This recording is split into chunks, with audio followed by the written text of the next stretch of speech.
Welcome to McPlum, simple solutions served daily. You start by preparing both devices. Make sure the Wf-c700n are charged and the iPhone's Bluetooth is enabled. Once done, power the earbuds off, then press and hold the touch sensors to force pairing mode. The LED will flash blue or white. You do this because pairing mode makes the earbuds discoverable to the phone. Make sure the iPhone is unlocked and within 3 feet. Avoid other active Bluetooth devices. This prevents. Next, you look for Wf-c700n on the iPhone's Bluetooth list and tap it to connect. Once you tap, the phone negotiates profiles so audio and call features work. That's why you should accept any pairing prompts. Make sure the earbuds remain in pairing mode until you see connected on screen.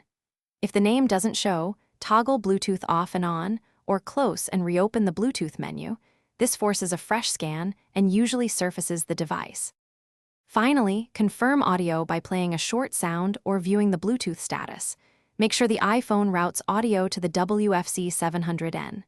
If it fails, reset the earbuds by holding the touch sensors for 10 seconds to clear previous pairings, then repeat pairing steps. You can also restart the iPhone to clear Bluetooth stack glitches. One key troubleshooting tip: if the earbuds pair but audio won't play, toggle AirPlay output on the playback screen to select the earbuds explicitly. Thanks for watching. Stay juicy and subscribe.